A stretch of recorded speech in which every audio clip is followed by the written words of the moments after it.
दोस्तों आज की इस वीडियो में हम साइंस में भौतिक विज्ञान से संबंधित महत्वपूर्ण प्रश्नों को पढ़ेंगे जो आपके सभी एग्जाम जैसे रेलवे के सभी एग्जाम, एसएससी, जीडी या जितने भी एग्जाम हैं और उनमें साइंस से संबंधित प्रश्न पूछे जाते हैं। तो दोस्तों उन सभी एग्जाम के लिए यह वीडियो काफ़ी ज़्यादा यूजफुल रहने वाली है और मैंने आपके लिए सभी क्वेश्चन सेलेक्टेड और इम्पोर्टेंट लिए हैं। साथ ही पिछली परीक्षाओं में पूछे हुए प्रश्नों को भी लिया है और कई अच्छे लेवल की किताबों का अध्ययन करके और अन्य महत्वपूर्ण प्रश्नों को मैंने इस वीडियो में लिया है। तो अगर आप इन सभी प्रश्नों को अच्छे से याद कर लेते हो तो आप यकीन मानना एग्जाम में आपको इन क्वेश्चन में से क्वेश्चन देखने को मिलेंगे। तो चलिए शुरू करते हैं फर्स्ट क्वेश्चन से। तो हमारा जो फर्स्ट क्वेश्चन है वो है, टेलीस्कोप की खोज किसने की थी?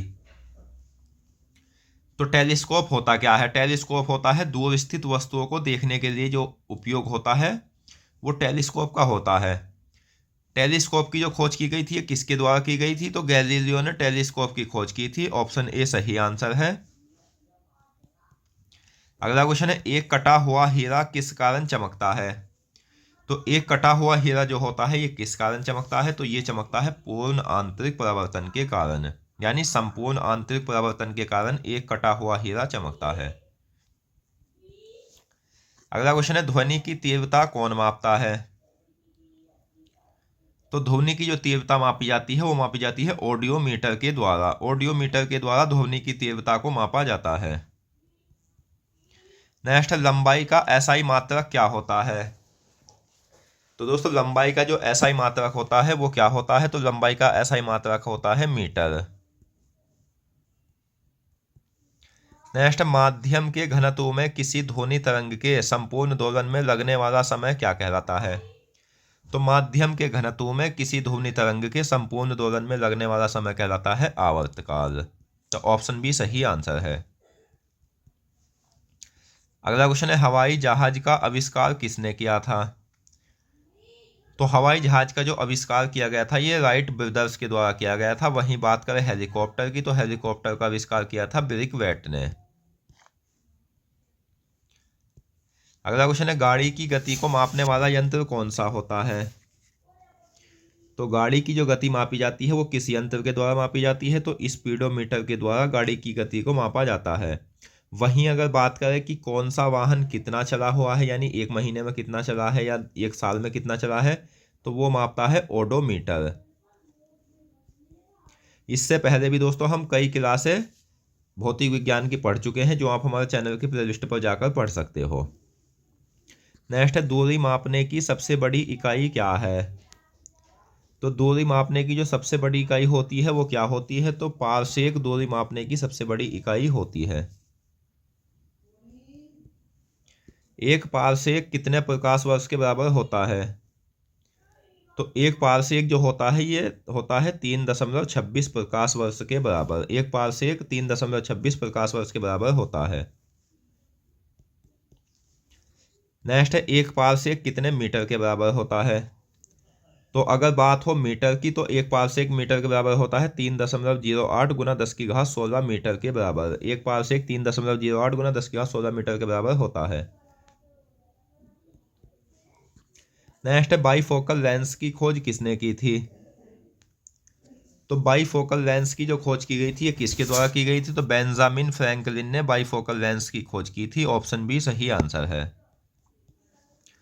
प्रकाश के विद्युत चुंबकीय स्वरूप की खोज किसने की थी?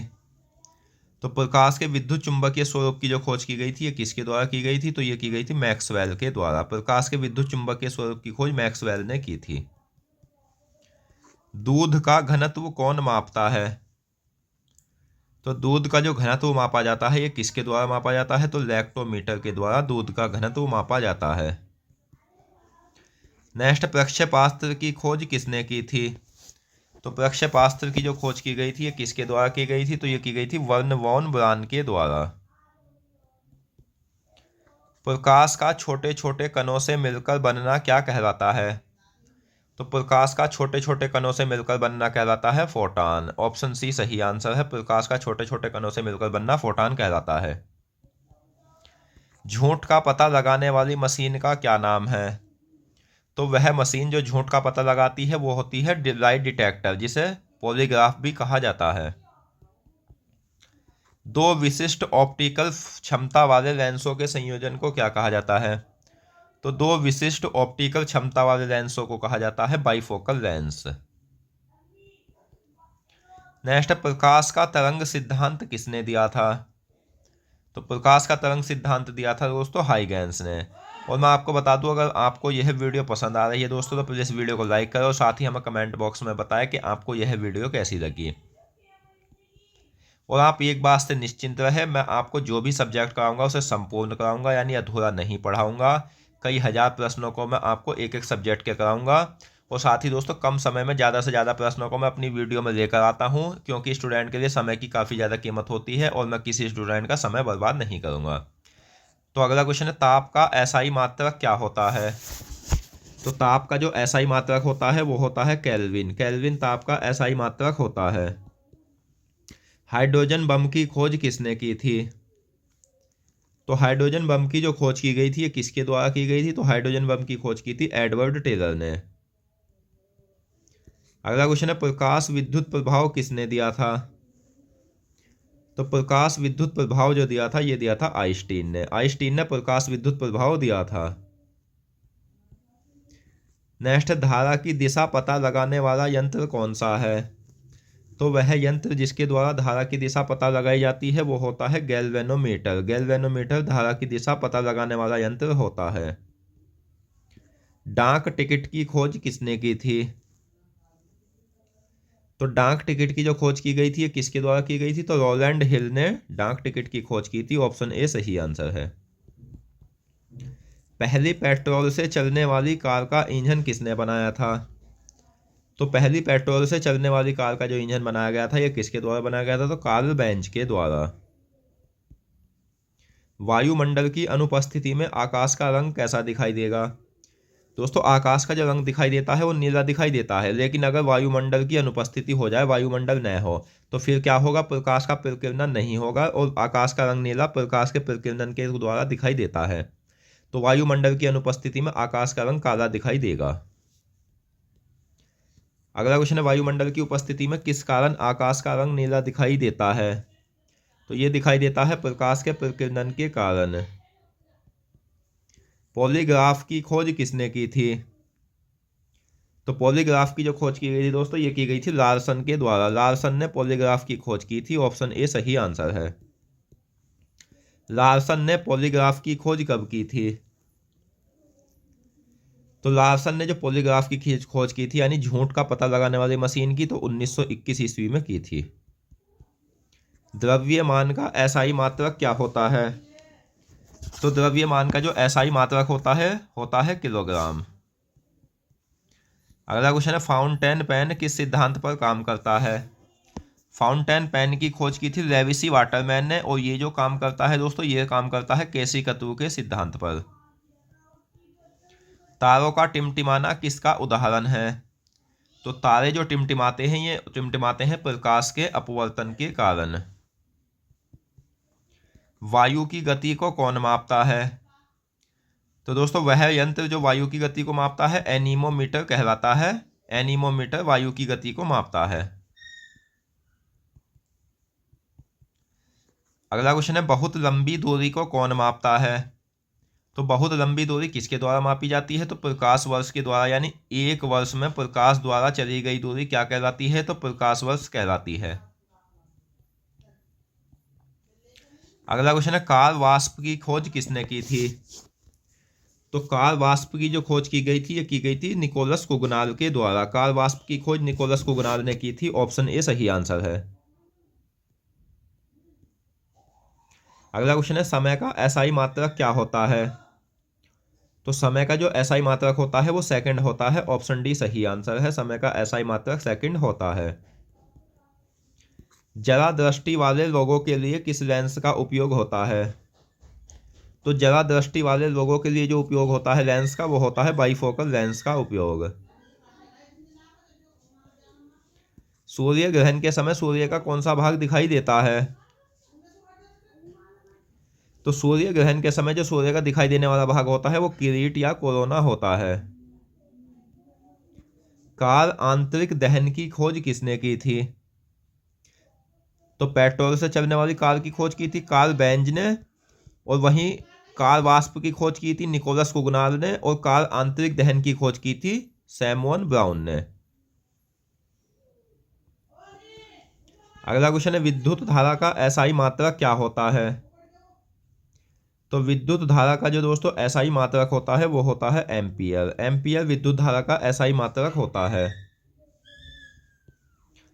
नेक्स्ट, प्रत्यावर्ती धारा की खोज किसने की थी। तो प्रत्यावर्ती धारा की खोज किसके द्वारा की गई थी। तो निकोलस टेस्ला ने प्रत्यावर्ती धारा की खोज की थी। कारों की हेडलाइट में कौन सा दर्पण होता है। तो कारों की जो हेडलाइट होती है इसमें दर्पण होता है अवतल दर्पण। ऑप्शन बी सही आंसर है। दोस्तों कंपटीशन में जितने भी सब्जेक्ट पूछे जाते हैं, अगर उन सभी सब्जेक्ट की आपको संपूर्ण तैयारी करनी है तो वो आप हमारे चैनल की प्लेलिस्ट पर जाकर कर सकते हो। वर्षा की अम्लता किसके द्वारा मापी जाती है। तो वर्षा की अम्लता मापी जाती है पीएच मीटर के द्वारा। अगला क्वेश्चन है यांत्रिक ऊर्जा को विद्युत ऊर्जा में कौन बदलता है। तो यांत्रिक ऊर्जा को विद्युत ऊर्जा में जो बदला जाता है वो डायनेमो के द्वारा बदला जाता है। रडार की खोज किसने की थी। तो रडार की जो खोज की गई थी ये वाटसन वाट के द्वारा की गई थी। तो ऑप्शन ए सही आंसर है, रडार की खोज वाटसन वाट ने की थी। तारे का वर्ण किसका सूचक होता है। तो तारे का वर्ण सूचक होता है तापमान का। उच्च तापमान को कौन सा यंत्र मापता है। तो उच्च तापमान को जो मापा जाता है वो मापा जाता है पाइरोमीटर के द्वारा। प्रकाश ऊर्जा को विद्युत ऊर्जा में कौन बदलता है। तो प्रकाश ऊर्जा को विद्युत ऊर्जा में बदला जाता है प्रकाश विद्युत सेल के द्वारा। अगला क्वेश्चन है विद्युत प्रतिरोध को कौन सा मीटर मापता है। तो विद्युत धारा के मार्ग में जो रुकावट पैदा की जाती है वो प्रतिरोध के द्वारा की जाती है, और प्रतिरोध को घटाने या बढ़ाने का काम करता है रियोस्टेट। प्रतिरोध का मात्रक होता है ओम, और विद्युत प्रतिरोध को कौन सा मीटर मापता है। तो ओहम मीटर मापता है। नेक्स्ट है ग्रामोफोन की खोज किसने की थी। तो ग्रामोफोन की जो खोज की गई थी ये की गई थी थॉमस एडिसन के द्वारा। ग्रामोफोन की खोज थॉमस एडिसन ने की थी। अवतल दर्पण द्वारा बना प्रतिबिंब कैसा होता है। तो अवतल दर्पण द्वारा बना प्रतिबिंब जो होता है वो वास्तविक अथवा आभासी होता है।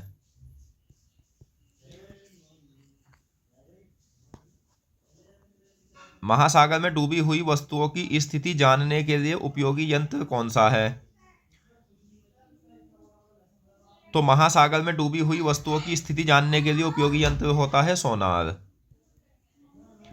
वायुयान की दिशा एवं गति को कौन बताता है। तो वायुयान की दिशा और गति जो बताई जाती है ये बताई जाती है रडार के द्वारा।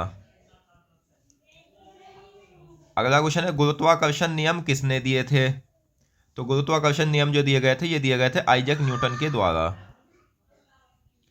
वह बहुमापी मीटर जो धारा वोल्ट प्रतिरोध निरंतरता मापता है, तो वह मीटर होता है मल्टीमीटर। अवतल दर्पण द्वारा बना प्रतिबिंब वस्तु से छोटा या बड़ा हो सकता है। तो दोस्तों आज की इस वीडियो में हमने साइंस में भौतिक विज्ञान से संबंधित महत्वपूर्ण प्रश्नों को पढ़ा, और मैं आशा करता हूँ क्वेश्चन आपको अच्छे से समझ आ गए होंगे। तो मिलते हैं नेक्स्ट वीडियो में और अन्य महत्वपूर्ण प्रश्नों के साथ। धन्यवाद।